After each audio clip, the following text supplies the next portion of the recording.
Nah, kita bisa ketemu lagi pada sore yang berbahagia ini. Malam ini saya ingin menceritakan kepada antum bagaimana sebenarnya cara dari kita ini apa ya? eh, Gimana sih kita menulisnya? Apa yang kita tuliskan dalam tugas makalah itu?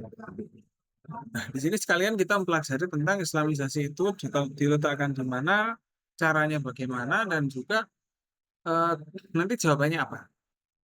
Artikel ini ditulis oleh mahasiswa di Siman. Ya saya bimbing juga tentunya ya. Jadi semua tulisan itu saya akan mesti bimbing. Jadi bukan nanti antum kerja sendiri, kerjakan dengan sendiri, enggak kayak gitu. Justru semakin antum intens konsultasi ke saya, maka semakin akan banyak juga saya akan memberikan masukan. Nah, tapi kalau misalnya tidak, ya repot juga. Gitu ya. Makanya dari situ kita ingin mencoba melihat dari awal dan bagaimana kita mengawalinya. Ya, terus termasuk juga apakah artikel ini bagus untuk kita tiru? Belum tentu. Saya akan berikan komentar-komentar terkait dengan apa yang saya inginkan. Mana nanti antum akan juga perlu menulis dengan cara tersebut. Sudah buka ya Ya, artikelnya? Apa judulnya? analisis ulasan media Instagram Nah, dapat kekuasaan ID ya, ada teori nggak yang di situ? Ya kan? kepuasan Wah, bukan puasan. Yield and shift theory. sebuah Yield shift theory. Nah, jadi kita tuh mencari satu teori saja. Kenapa? Karena biar kita tuh mulai bisa berpikir dasar dulu. Dalam skripsi itu yang paling penting adalah kita bisa menggunakan satu teori dan memahami teori itu seperti apa. Ya. Nah, untuk memulai dari situ, tentu saja kita akan mendalami apa-apanya. Nah, kalau dalam menulis artikel, memang urutannya itu tidak seperti yang kita, ya, tidak seperti suka-suka kita ya. Kalau setahu antum di pendahuluan artikel itu diisi apa? Pendahuluan sebuah artikel. Kira-kira diisi apa? Set pasca diisi apa kira-kira? Pendahuluan artikel. Antum menulis artikel. Apa yang antum tulis di pendahuluan? biografi ya. Oh, biografi. Sejarah Sarah? Hah? Latar belakang? Latar belakang gimana? Latar belakang. Nah, itu kan praktis sekali sebenarnya. Cuman lama-lama kita mikir juga kan gitu kan. Kita kan tahunya diajari nulis paper sopo sadis kan. Latar belakang, sebalik loh. Ya enggak kayak gitu. Jadi, kalau menulis suatu artikel, saya pengen ngajak antum membiasakannya bahwa mestinya ditulis dengan langsung menceritakan isu terkait dengan apa yang ditulis di judul. Nah, berdasarkan yang saya inginkan itu, apakah di artikel ini sudah demikian? Di paragraf pertama ini sudah demikian?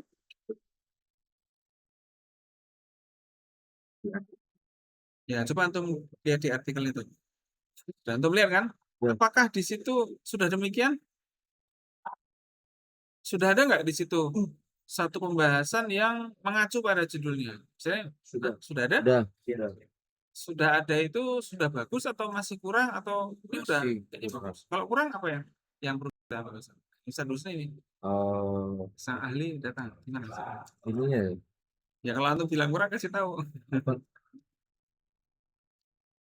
teori yang apa eh, lebih mengacu Oh, ke sosial media mana gitu sosial media tertentu. tertentu. Oke. Harusnya gimana? Dijelaskan juga sosial media Instagram Kita harus jelasin Instagramnya. di bukan Instagram apa ya, iya gitu. Nah, dalam paragraf ini ada sebagian yang masih kurang, tapi sebagian sudah oke. Sebagian yang sudah oke adalah ini nih, di bagian agak akhir sini. Samaan antara berbagai jurnal ini, tapi kan tiba-tiba melompat di sini. Samaannya di mana? Kok tiba-tiba udah kesamaan berbagai jurnal yang muncul pada paragraf selanjutnya, paragraf sebelumnya. Di mana itu? Apakah ada paragraf sebelumnya? Belum. Ada, kan? Nah, ini mestinya pendahuluannya bagaimana? Pendahuluan itu langsung ngomong wa teorinya, wa ima terkait dengan judulnya. Intinya ketika pendahuluan itu dalam artikel ilmiah, tulis langsung sesuatu yang terkait dengan judulnya. Jangan kemana-mana dulu. Indonesia adalah negara dengan 220 juta penduduk yang hidup di dalam. Ya enggak kayak gitu. Komunikasi adalah hal yang paling penting bagi semua orang. Nggak usah kayak gitu. Langsung saja. Misalnya bagaimana? Contohnya, puasan audiens dalam media sosial seringkali dibuktikan dengan beberapa hal, kan? Salah satunya gitu ya, dengan apa? Kira-kira kalau audiens puas, ya kan? Di media sosial, khususnya Instagram ya.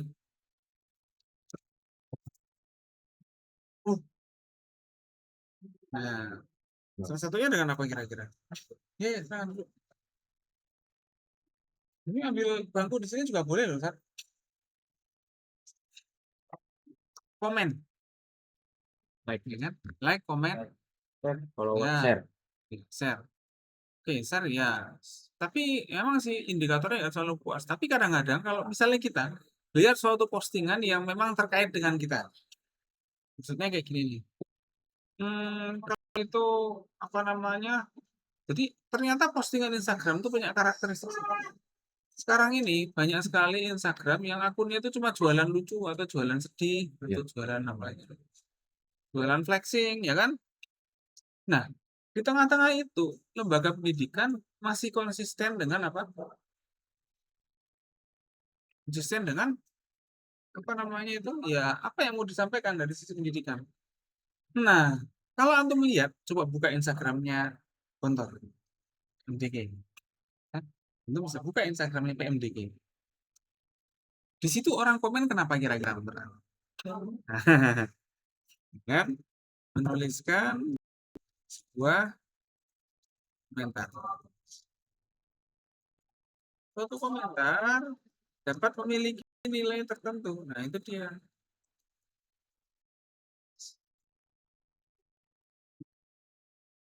Yang merepresentasikan eh, jadi merepresentasikan perasaan maupun ya, perasaan pikiran penulisnya. Nah, tuh ya kan? Isinya kayak gitu. Nah, jadi memang kita perlu menulis. Kayaknya pendahuluan itu kadang nggak selalu antum bisa menulisnya sebelum antum tahu isu dan mau ngapain. Saya tahu karena saya sudah baca ini, itu ya. Jadi saya sebenarnya sudah baca ini dan juga referensinya. Cuman saya temukan si penulis ini belum bisa mengartikulasi atau menuliskannya sebagaimana yang saya minta. Nah, mestinya yang saya inginkan adalah di situ kan judulnya apa? Kepuasan audiens. Di awal tulisan sudah langsung nulis kepuasan audiens. Ya. Saya tuliskan. Oke. Ada. Boleh nggak kira-kira di awal tulisan itu langsung menulis tentang media Instagram Pondok Modern Gontor? Boleh nggak? Boleh, boleh. Boleh. Kenapa? Sama-sama to the point. Boleh nggak saya langsung nulis ke yield and shift theory gitu? Boleh. Boleh. Kenapa? Karena itu masih. Nah, jadi kayak gitu ya teman-teman ya. Jadi kalau antum ngajarin anggota antum nulis sesuatu, ya tutup poin aja. Ya, kenapa? Karena orang pengen tahu intinya, bukan pengen tahu biasannya. Intinya apa? Nah, jadi ini sepanjang yang saya baca, sependek yang sudah saya baca bahwa yang ditulis oleh Robert Obrix dan Bruce Renick ini tahun 2008, teori tentang yield shift theory itu menyatakan bahwa dalam Instagram, bukan Instagram ini tepatnya di perusahaan, perusahaan tentang telekomunikasi atau apa saya kurang tahu jenisnya. Tapi dia punya kesamaan dengan ini, bahwa komentar-komentar yang dilayangkan dalam suatu apa ya, kan biasanya suatu perusahaan itu buka layanan-layanan kan, layanan apa, layanan apa, layanan Yes. apa. Nah, buat apa? Buat curhat. Sebenarnya kayak gitu. Karena orang curhat itu menunjukkan sebenarnya kepuasan, ya kan? Jadi jangan jangan sampai kita orang apaan sih? Loh enggak, itu berarti dia itu percaya dengan kita, ya kan? Tinggal kita jawabnya aja. Ini kayak gitu. Nah, dalam yield shift theory ini juga dijelaskan demikian bahwa representasi itu nanti bisa berubah banyak hal, ya kan? Bisa misalnya ya berupa aspek nostalgia, kan? Bisa berupa aspek nostalgia. Kalau misalnya di postingan Pondok Pesantren Darussalam Gontor ada satu postingan tentang makan makrunah pakai daun, ada nggak di situ yang komen nostalgia? Nah, itu ternyata itu sebenarnya kepuasannya di situ. Kan? Kalau misalnya di situ ada PG, ya, ada nggak yang komen tentang anak zamanan paralah ini itu apa? Karena saya kan antum dikomenin. Nah itu yang saya teliti. Memang sederhana sih, tapi kan antum menelitinya pakai apa? Nah itu namanya pakai teori. Teori itu perlu untuk menjelaskan. Kepada siapa? Ya kepada orang yang akan baca. Kita sudah mengobservasi bahwa ada kok itu komentar tentang ini, tapi kan antum masih belum bisa menjelaskan dari sisi teorinya. Ini apa ya fenomena ini namanya? Nah kayak gitu. Sama kayak antum misalnya antum biasanya buka apa namanya Windows Explorer gitu kan? Antum buka atau pertanyaan saya, apa nama kolom yang paling atas itu? Yang kosong biasanya isinya alamat itu loh, coba. Itu buka folder itu mana foldernya apa? Di atas itu kan ada kosongnya itu kan? Itu namanya apa? Bio. Bio sih. Yang di Saya lihat ini. Itu buka Windows Explorer. Cara Explore. Ini namanya apa ini? Kolom kosong ini. Kalau Ini loh ya. garis panjang. New volume ini apa sini loh? Ini loh. Hah? Oh, dokumen. Ini loh, nih. Folder. Oh, itu namanya apa? Apa namanya? Nah, kan itu namanya, itulah pentingnya teori itu menjelaskan ini terjadinya gimana. Oh, Itu namanya address bar Ustaz sekalian. Address, alamat, ya kan? Bar itu kosong maksudnya itu. Makanya bubar. Jadi antum baru tahu itu namanya address bar. Nah, kalau antum ngobrol sama orang internasional, antum bilang, "Oh, antum klik di address bar ini, dia paham." Tapi kalau antum di situ dulu, loh. Antum tahu fenomena di Instagram Gontor tuh ada komentarnya itu loh, itu tuh loh. Ini apa menjelaskannya? Nah, itulah pentingnya teori itu adalah sebagai bahasa penjelas. Itu. Itulah kenapa saya minta antum untuk mencari kasus dan juga apa? Cari teori-teori yang cukup baru. Kenapa? Ya itu tadi untuk bisa menjelaskan ini hubungan nggak dengan kehidupan kita. Banyak loh sebenarnya di pondok ini yang bisa dihubungkan dengan teori-teori komunikasi dan lain sebagainya. Hanya kita nggak tahu teorinya. Nah, itu yang kita pelajari hari ini. Ya kan? Saya kasih fenomena lagi. Anak-anak gontor itu jalan itu kan rentengan. Nutup jalan. Ini apa ini kira-kira menurut Anda? Apakah bisa dijelaskan dengan teori tertentu? Jawabannya sebenarnya bisa. Karena fenomena itu apakah hanya terjadi di gontor saja? Saya pikir enggak. Di tempat lain juga demikian. Kenapa ya? As long as itu namanya manusia, maka sifat manusiawinya juga sama-sama terjadi. Itu.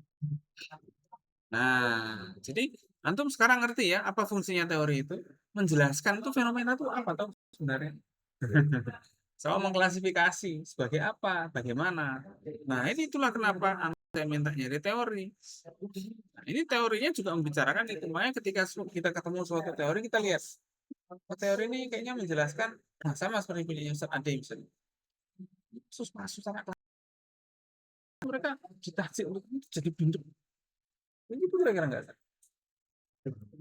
Iya, ya kan? Kurang lebih, tapi mesti ada kan itu kan? Nah, berarti seolah-olah ada pelaku yang di planning di situ. Berarti teori plan behavior ini bisa nggak menjelaskan itu kira-kira? Bisa sebagian menjelaskan. Jadi teori itu bisa sah ketika cocok dengan apa yang terjadi.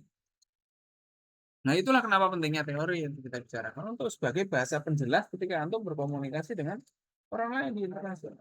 Antum nanti kalau ada konferensi atau seminar internasional itu cerita tentang temuan antum. Orang mesti akan begini. Paham. Kenapa? Karena antum menjelaskan dengan teori.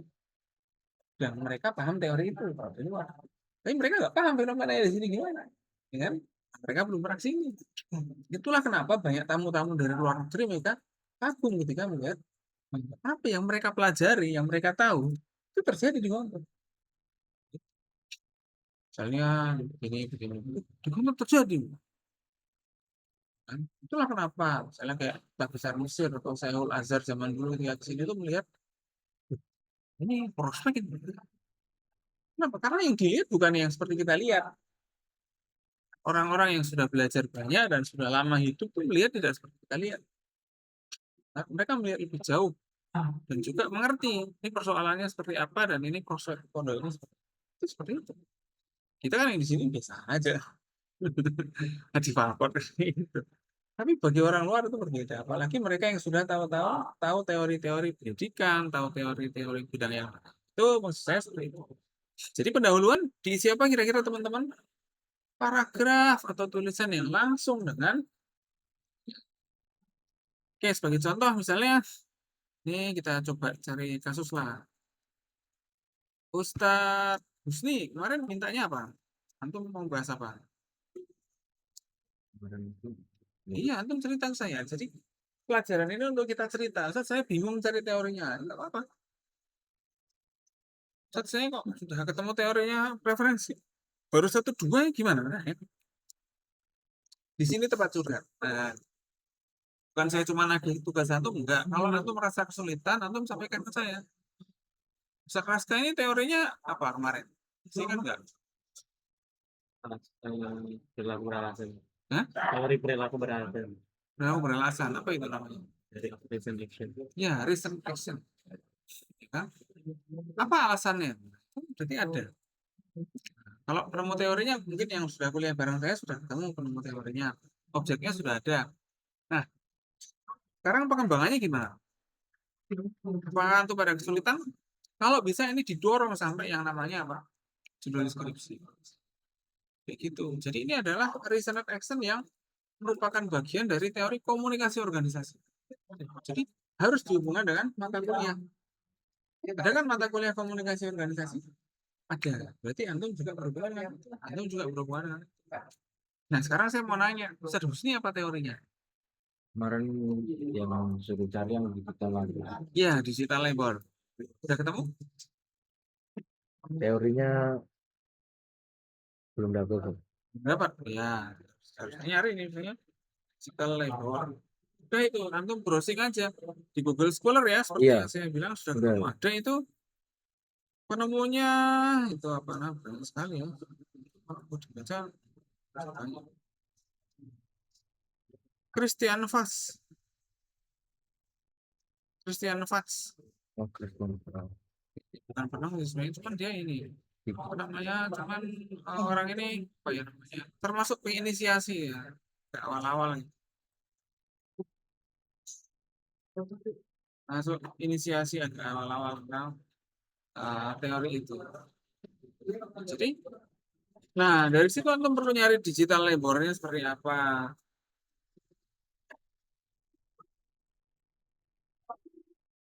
Kenapa? Karena emang teori itu mesti ada yang menemukan. Gak ada kok teori tiba-tiba ada. Gak ada. Kenapa ya? Emang suatu teori itu selalu berawal dari satu hal tertentu.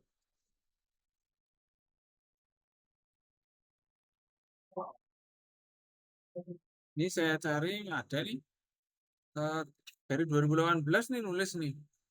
Capitalism, Patriarchy, Slavery, and Racism in the Age of Digital Capitalism and Digital Labor.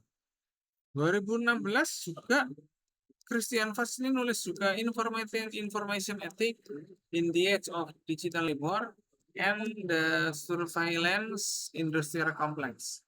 Wow, apa ini kira-kira? Nah, itu. Ya, itulah namanya pentingnya untuk mentranslate atau belajar membaca. Ini proses ini berharga. Bukan selesainya. Saya tidak minta antum selesainya, tapi antum baca itu satu aja. Atau satu tokoh itu ketemu nggak tokohnya? Ketemu. Nah, coba lihat. Yang ini yang berbuat yang ini. Yang Ya, bukan itu. Antum lihat penulisnya di sini, Ustaz. Iya, ini penulisnya Lucian Bos bukan? Apa itu yang tulisannya Lucian Bos? Coba ke atas lagi. Ke atas lagi. Mana ada nggak Lucian Bos? Nah, Digital Labor. Ya, banyak yang ngutip kan. Antum penting ini pindah ke atas. Christian Vaz-nya antum pindah ke atas itu. Gitu caranya, Ustaz. Nah, nanti akan ketemu ke orangnya. Ini ada. Nah, jadi kayak gitu ya caranya kita bekerja ya. Kita lacak. Ini teorinya siapa sih ini? Digital labor ini artinya apa bahasa Indonesia ini? Labor apa labor? Buruh, buruh digital. Oh, buruh digital. Berarti sebenarnya era teknologi informasi sekarang tuh orang jadi buruh digital. Gimana tuh penjelasannya? Kerjanya Nah, di sini. iya. Nah, orang jadi buruh digital. Pertanyaannya, apakah benar kita buruh digital? Nah, ya, kalau benar kita teori itu nggak selalu benar loh ya, maksudnya bisa jadi ada benernya ada salahnya. Kenapa ya? Karena hasil pikiran manusia dan dia merumuskan teori itu di sono, nggak di sini. Jadi bener di sono nggak bener di Oh, sini, kayak gitu. Ini bukan seperti kitab suci yang bener di sini juga bisa bener di sono. Nah, itulah teori bedanya. Saya pengen ngajak antum untuk membicarakan suatu hal itu. Kalau kitab suci itu bener di sini, bener di sono. Kalau orang yang merasa itu salah, dia salah paham. Itu kitab suci. Kenapa? Karena orang yang bilang salah belum tentu tahu. Kan gitu. Apalagi kitab suci itu sudah ada. Lama sekali sebelum orang yang mengkritik itu ada. Ya nggak?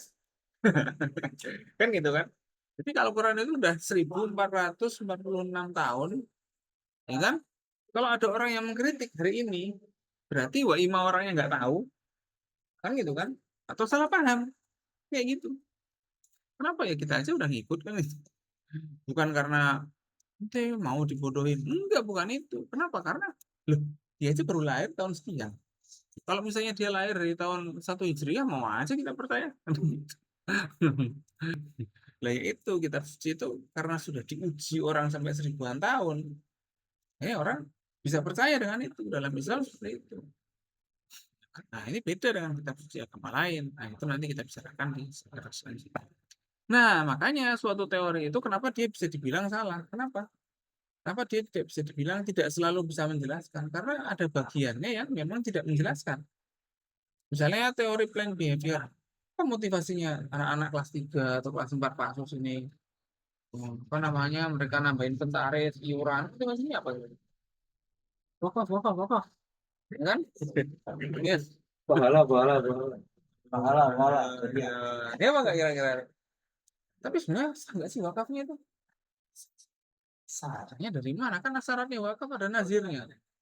Loh, iya, gimana tuh? Akhirnya Mulai ruwet kan? Kalau dicari hukum fikihnya bisa ruwet. Tapi ini lembaga pendidikan. Nah, yang mau ditanamkan bukan, iya, yang mau ditanamkan bukan dia wakaf sahnya apa enggak dia, tapi dia ngerti, dia bisa melaksanakan itu dan dia punya semangat itu. Misalnya orang korban satu kelas itu sah nggak? Satu kelas satu kambing. Sah. Sahnya dari mana? Enggak ada kalau satu kambing, satu orang. Sapi, sapi, satu sapi. Loh, satu kambing satu kelas kan iurannya kadang-kadang gitu kan. Biasa. Tapi boleh Niatnya, nggak dimakan? niatnya. Kalau kurban itu nggak sah, boleh nggak dimakan? Ya boleh nggak dimakan kan soal disembelihnya pakai basmalah. Basmalah, Nah, betul. itu jadi soal lain. Terlepas dari sah apa enggaknya itu adalah latihan. Justru mahalnya gondor itu di praktek-praktek yang seperti itu mahal. Di luar mana ada orang mau bikin kayak gitu dihujat nanti kan gitu. Lebih takut dihujat daripada takut latihan. Ya bang kan? Banyak orang di sini kan nggak takut dihujat. Al-Muhim, mana olas. Nah, ini gitu kan. Ini mana wakaf, Mas. Pikir-pikir juga wakaf apa? Nggak ada nazirnya kan gitu kan. Yang namanya wakaf itu adalah sesuatu apa namanya?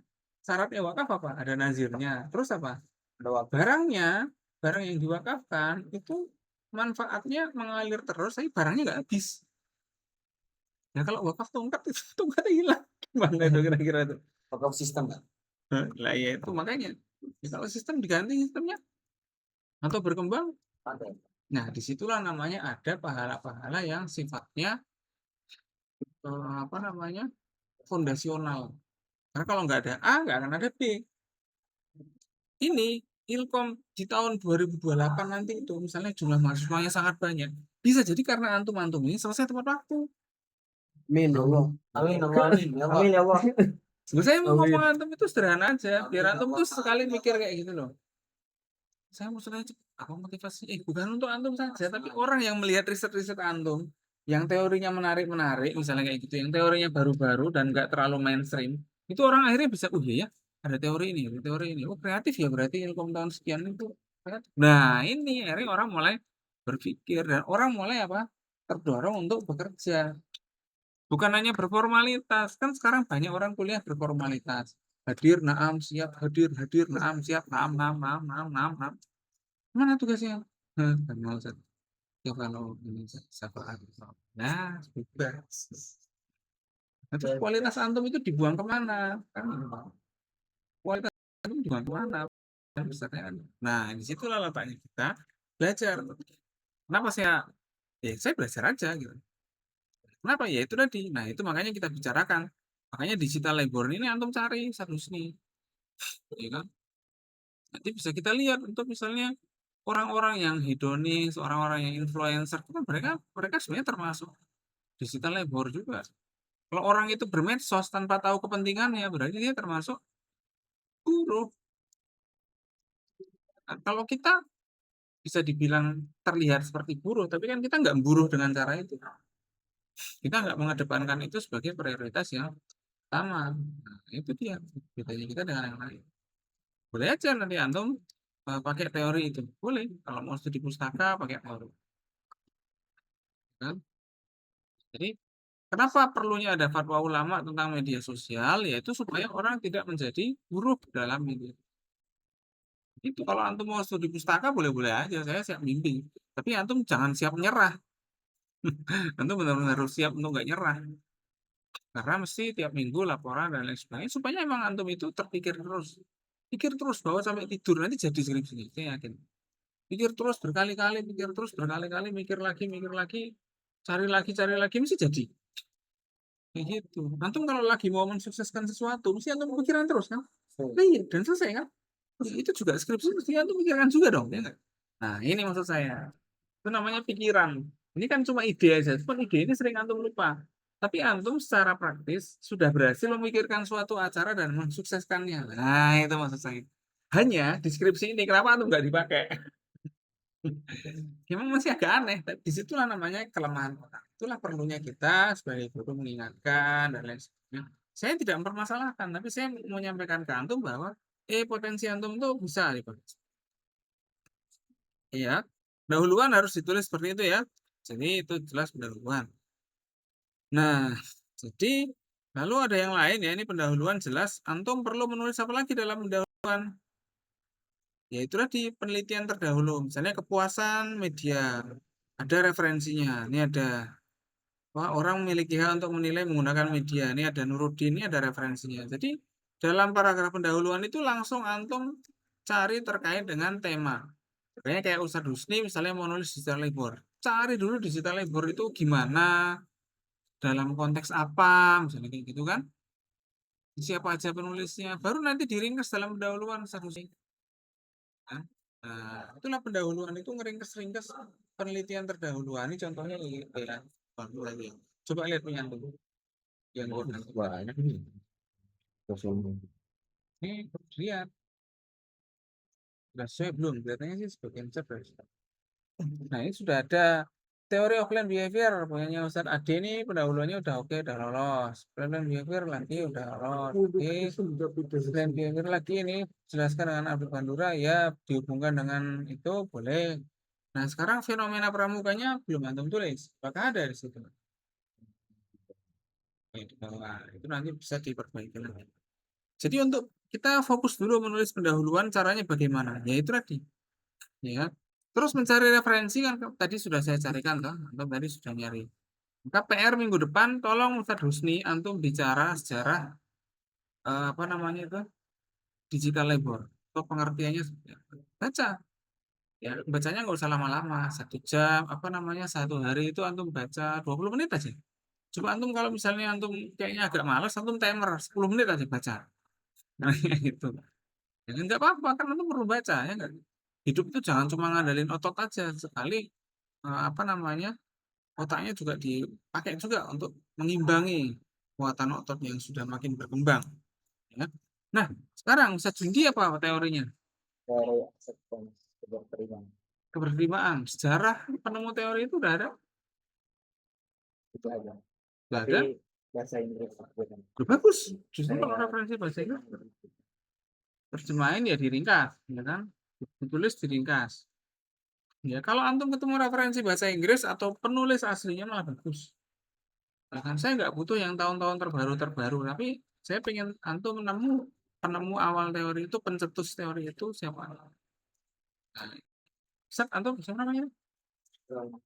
Wih, ya Ustaz Busron yang legendaris ini. Jadi legenda nih, datang sebagai legenda. Ya, Ustaz Busron. Di komunikasi atau Itu komunikasi dong. oh, yang di jurusan Hah? yang di jurusan Teori jarum suntik. Apaan tuh? di jurusan itu ada di negara komunikasi. Ya, menurut saya itu penemu teorinya siapa?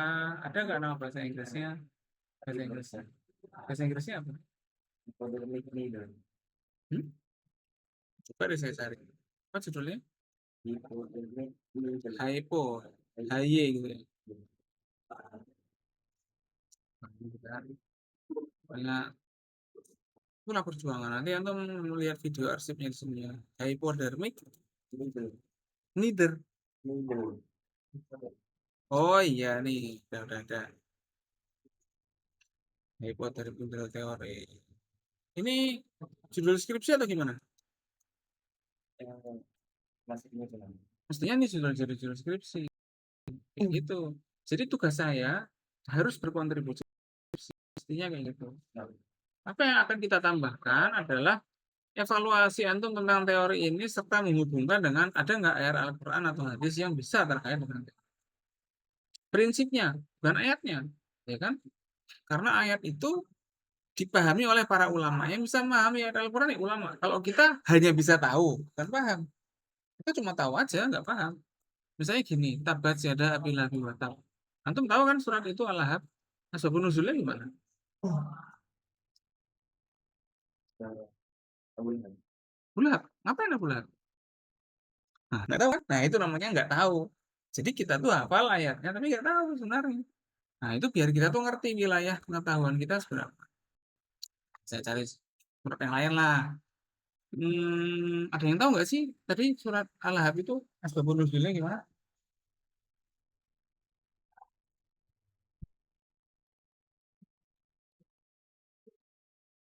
Nah, kan gitu kan? Kita kan udah baca tiap hari, bahkan kalau memang kita pakai terus. Oh, ternyata ada hal yang tidak kita. Justru itu antum perlu membaca di tafsir-tafsir. Karena nanti antum ketika ketemu ayat, bukan ayatnya yang ditaruh, tapi apa? Tafsirnya, pemahaman ulama tentang ayat itu seperti apa? Gitu, ya. Nah, jadi itulah yang sebenarnya saya inginkan. Jadi nanti akan ketemu teori itu dengan konsep dan prinsip-prinsip komunikasi dalam Islam. Nah, ini di materi saya boleh live medsos ya, live IG atau apa, bawa tripod tuh boleh. Supaya kita emang benar-benar, ini nanti akan jadi 10 tahun kemudian yang akan dilihat orang tuh kayak gini. Loh, serius saya, antum itu kayaknya jarang berpikir jauh deh. Mikirnya kerjaan saya apa besok saya selesaikan. Alwi ngolas. Lah, sekali lah sempat mikir masa depan. Tapi jangan menghayal lah, itu beda loh ya. Kalau menghayal, nanti istri anak kok cantik. Duh, saya tunggu sebentar. Nanti istri anak orangnya kaya. Lah, saya tunggu sebentar lah. Nanti males apa enggak? Iya, Pak. Ibu ya jangan mimpi banyak-banyak. Itu namanya berhayal. Berhayal beda dengan berencana loh ya.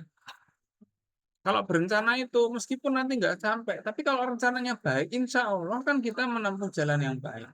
Lah, kebaikan yang kita lakukan itu justru membawa pada kebaikan yang lain, yang bahkan tidak kita duga. Itulah waman yatakillah ya ja'alahu makhrajan. Wa yarzuqhu min haitsu la yahtasib. La yahtasibnya itu bukan kita diem aja. Saya mau bertakwa, saya mau di masjid aja lah. Bismillahirrahmanirrahim. Seharian. Ya la yahtasib dari mana kan gitu. Jadi ya itu namanya bukan bertakwa, itu malas. Bertakwa sama malas itu mepet banget. Banyak seperti itu. Nah, itu kadang-kadang juga jadi masalah. Nah, itu makanya kenapa kita bicarakan ini. Supaya kita tuh bertakwa sekarang. Apa? Dengan cara pusing-pusing nyari ini, baca, dan lain sebagainya. Ini juga bagian dari kita meningkatkan diri. Ya, kalau nggak dilihat anggota, ya harus tetap semangat. Emang ini kita urusannya sama Tuhan, bukan kita urusan sama anggota. Kan ada guru-guru yang semangatnya kalau dilihat anggota saja. Ya emang ada. Tapi ya gimana gimana ya ada baiknya, tapi juga ada masalahnya. Nah itu kadang-kadang kayak gitu. Masalahnya itu tadi, ketika nggak ada yang lihat ya udah. Nah itu dia. Jadi ada tadi ini bagus ya teorinya hypodermic needle teori. Cari pencetus teori ini siapa? Ya kalau enggak ya, kalau misalnya antum bingung, tanya saya. Cara nyarinya gimana Ustaz kalau menurut antum? Nah nanti antum dilihat di Google Scholar nih, saya sedang bikinkan videonya. Nanti antum bisa setting apa namanya tahunnya yang ada di search itu, biar nanti tahu. Oh ini 2015, 2009 udah ada yang bahas nih teori ini. Teori ini 2015 sudah ada. Oke, kayak gitu saya turunkan tahunnya 2000. Nanti antum cek video ini ya. Ini tahun 96 udah ada yang bahas teori itu, Ustaz. Tahun 93 udah ada yang bahas teori itu. Oke, misalnya saya turunkan lagi grade-nya. Oh, tahun mana lagi nih? Saya mau nyari. Tahun 93 ini udah ada. Ini tahun 85 udah ada, Ustaz. Coba saya nanti melihat. Ini ada. Heeh,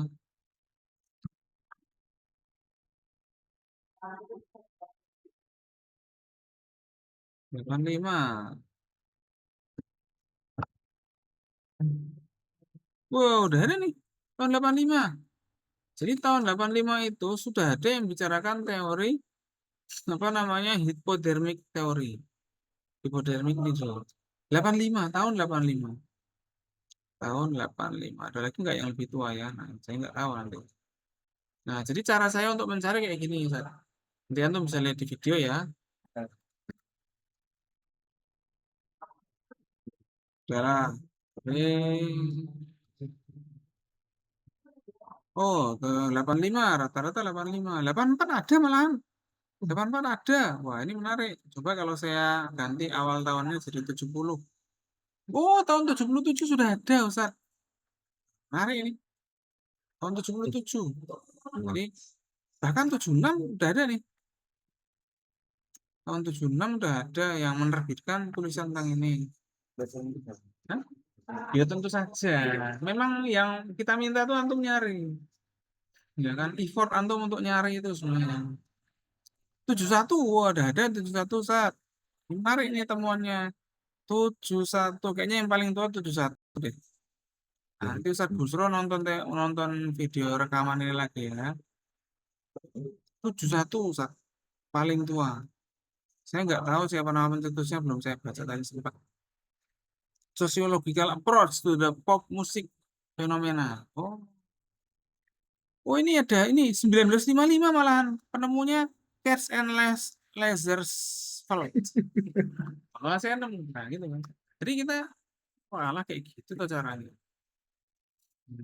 Jadi manjada wajada. Nah, kayak gitu. Jadi manjada wajada itu prakteknya akan lebih sulit, akan lebih menantang kalau antum terapkan di hal-hal yang belum pernah antum lakukan.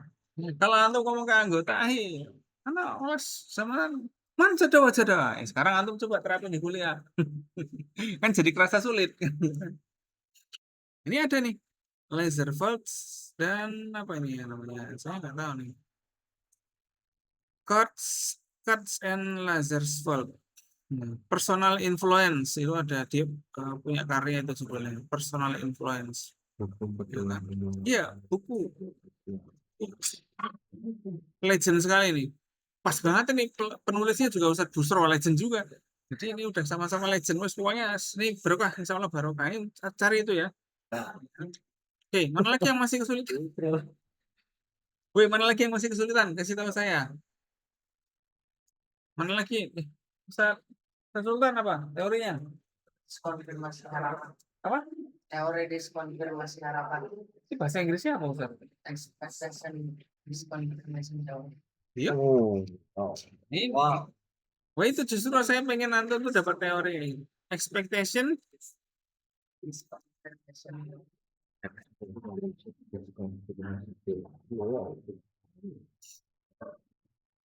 Wah, ini 1983 sudah ada Ustaz yang nulis ini. 1983. 1973. 1973. Sudah ada yang nulis tentang ini. Serius saya. Nanti antum lihat video ini ya. 1973. Ini juga. Oh, ini untuk mengukur kepuasan ya ini ya. Kepuasan apa yang mau diukur?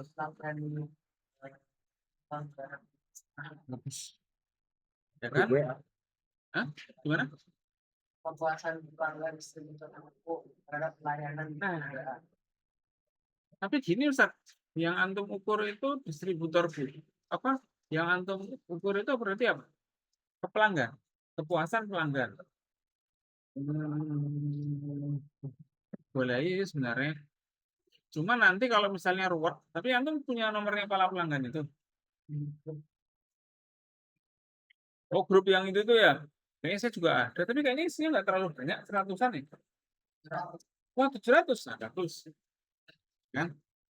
Antum bisa iklan di situ yang mau. Ya. Tapi ya nggak mungkin semuanya bisa ini. Makanya dari sekarang harus bisa melakukan survei itu. Saya gitu.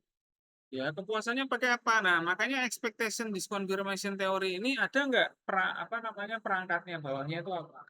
Ciri-cirinya itu seperti apa? Ya kan? Dari ciri-ciri teori itulah nanti diturunkan menjadi deskriptor atau indikator-indikator yang menunjukkan. Indikator itu sederhana, misalnya ciri-ciri sepeda motor, gampang aja lah. Apa ciri-ciri sepeda motor? Satu, ada stangnya, ada rodanya dua, ya minimal ada rodanya dua ya. Ada knalpotnya, ada, ya kan? Apa ada bensinnya? Nggak mesti, karena udah ada yang listrik, kan gitu kan? Yang jelas ada ciri-ciri itu. Nah, itu menjadi indikator bahwa ia adalah sepeda motor. Itu sama seperti jinsun, ya kan? Jinsun dalam mantik itu kan sesuatu yang terkait dengan karakter, ya, karakter atau sifatnya tadi. Kalau ada sepeda motor, bannya hilang satu, antum katakan apa? Memang itu sepeda motor. Bila arodiyah, ya kan? Secara wujudnya dia sepeda motor. Bila arodiyah, kan ada ya, itu ada al-arod, al-jawar, gitu kan. Tapi, ya kan? Secara apa kelengkapan dia kurang, rodanya hilang. Nah, itu indikatornya gitu. Nah, pertanyaannya nanti kepuasan itu nanti akan mengukur apa saja yang diukur dalam expectation. Apakah dari sisi apa? Nah, itu cari penemu teori ini siapa? Hah? Richard? Coba kita cari dong.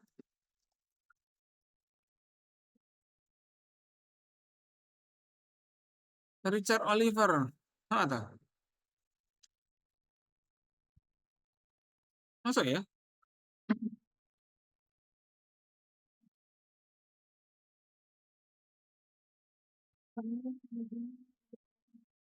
Saya lihatnya Richard Oliver ini di tahun selanjutnya ya. Kalau yang tahun yang lama kok belum lihat. Tapi ya nggak apa. Kalau mau dikatakan demikian Richard L. Oliver itu ya. Boleh aja dikatakan demikian. Meskipun sudah dibicarakan tahun sebelumnya. Seperti itu kadang-kadang teori itu tersebut. Ya, berarti ini semuanya sudah dapat teori ya. Nah, maka harus dilanjutkan sampai nanti kita bisa mencari sejarah penemunya. Tolong cari sejarah penemunya. Besok minggu depan kita bicarakan sejarah penemunya. Kan? Penemuannya gimana? Eh, di situ penelitiannya tentang apa saja? Misalnya tadi ya, expectation disconfirmation teori ini kebanyakan mengukur tentang satisfaction, puasan. Nah, itu dia. Digital labor kira-kira mengukur apa ya, Ustaz Husni ya? Mengukur apa kira-kira? Oh, mengukur budaya kerja. Sepertinya apa ya? Saya agak lupa itu di. Apa namanya itu? Kultivasi media. Kultivasi media. Media cultivation. Apa? Teknologi digital.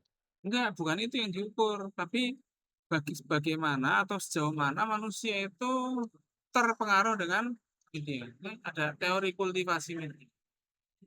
Nah, kultivasi itu apa sih? Ya, kultivasi itu misalnya kita sering nonton TV makanan. Wah, itu jadi suka makanan. Kan? Berkultivasi. Itu dia mengakar jadi suatu yang terkait dengan antum itu sendiri. Nah, jadi itu ya tugas dari saya, silakan nanti dikerjakan. Kalau misalnya dalam pekan ini sampai hari-hari apapun saya pekan depan itu antum ada kendala, langsung laporkan di grup. Chat saya kok sulit ya baca bagian ini screenshot. Atau saya sudah menemukan ini cuman nggak bisa di-download filenya. Nah, itu juga bisa nyampaikan di grup. Ya kan, saat ini linknya cuman saya nggak bisa download. Nah, apalagi yang berbahasa Inggris. Nah, itu bisa jadi bagian saya. Untuk saya nanya-nanya ke orang-orang di internasional yang bisa download. Nah, itu. Ya, referensinya wajib berbahasa asli dari teori itu. Harus, ya kan? Kalau emang ini antum sudah, lanjutkan lagi aja ke mencari penelitian yang terkait dengan ini. Penelitian terdahulu yang terkait, tapi tahunnya yang cukup baru. Ya kan? Bukan sejarahnya loh ya. Tapi tahunnya yang cukup baru. Misalnya katakanlah 5 tahun terakhir. Makanya nanti di limit. Di Google Scholar ada cara melimit ya. Ada Science 2 tahun 2000. Klik di sini misalnya. Oh, expectation disconfirmation teori ini sudah ada yang neliti di tahun 2022. Yaudahlah, saya klik Science 2023. Oh, ada nih yang meneliti tahun 2024. Nah, itu nanti jadikan penelitian terdahulu. Kalau ngomong sejarahnya, ya itu tadi cari tahun yang lama. Tapi kalau ngomong penelitian terdahulu, cari yang tahun. Ya, dari situ diringkas, nanti antum akan taruh di pendahuluan. Maka ketemu sesuatu, antum baca langsung diringkas, jangan lama-lama. Ya kan? Di target misalnya saya mau belajar 30 menit, ya udah antum kasih timing. Belajar. Karena kalau nggak timing, antum tuh kadang kayak gini. Saya mau ngerjain tugas, bilang. Ada pop-up klik. Nah, udah bukan kemana-mana kan gitu kan. Lo itu semua orang mengalami, ya bang? Jangan karena antum, saya aja kadang-kadang juga harus selalu men-timing. Jangan karena antum, saya kalau punya target saya timer. Saya setengah jam menyelesaikan ini, setengah jam menyelesaikan ini. Selesai bukan saya hebat, tapi saya juga melakukan pendisiplinan. Nah, jadi semua orang itu membutuhkan self disiplin. Jadi disiplin mandiri gitu loh ya. Bukan disiplin yang anak kecil harus suruh. Ini kita disiplin mandiri. Ya, maka tolong kalau antum bekerja disiplin mandiri. Saya mau 30 menit malam ini. Gak usah lama-lama. Kita aja kadang kalau ini pro medsos atau apa aja bisa lama ya kan. Masuk 30 menit buat kita aja. Ini 30 menit untuk selamanya ini. Ini cuma 30 menit sehari atau 10 menit sehari untuk selamanya. Kayak gitu. 10 menit satu hari. Kali 7 berapa? 70 menit. Kali 4 sebulan. Wah, banyak kan? Harus 80 menit itu baru kelihatan banyak. Makanya 1 menit itu bisa berharga.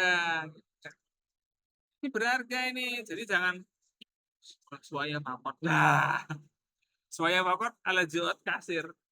Yang hilang banyak juga akhirnya kalau kita suaya papot. Nah, itu kita kayak gitu. Semuanya mengalami itu. Maka mari kita bareng-bareng disiplin.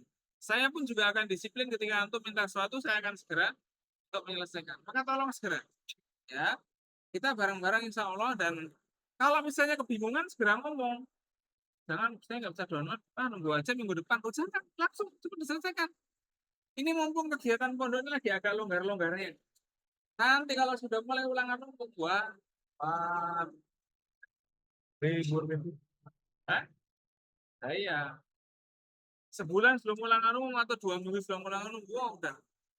Habis itu seminggu setelah ulangan umum, 2 minggu sebelum ulangan umum, wah udah masih pusing juga. Habis itu kita bingung mau nulis apa ya kemarin ya. Nah itu yang kadang-kadang bikin kacau. Jadi nulis tugas atau bikin skripsi itu lamanya bukan lama nulisnya, tapi lama nggak nulisnya. Nggak nulisnya itu lebih lama daripada nulisnya. Maka kalau misalnya Ustaz Fahmi yang sudah ini nulis skripsi, antum kalau nulis skripsi antum kasih timer. Antum kumpulin berapa jam anda nulis skripsi. Itu kalau perlu. Ya kan? Berapa jam sebenarnya saya nulis skripsi itu berapa jam sebenarnya? Ayo kita bagi ke semua hari. Biar antum semangat, termasuk ngurus anggota juga. Ini kita semangat di mana-mana, gitu loh. Bukan hanya di sini aja kan katanya di sini senang, di sana senang. Ya harus senang juga. Baik itu yang bisa saya sampaikan. Saya berharap ini apa namanya bisa diselesaikan dengan baik. Saya harap ketika sebelum UAS itu selesai. Oke, nanti liburan ini kapan teman-teman? Bulan apa liburan?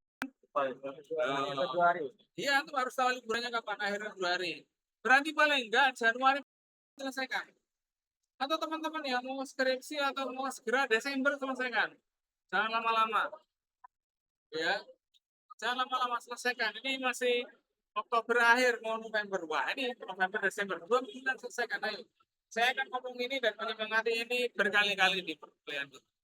Kita tutup dengan bacaan adalah Assalamualaikum warahmatullahi wabarakatuh.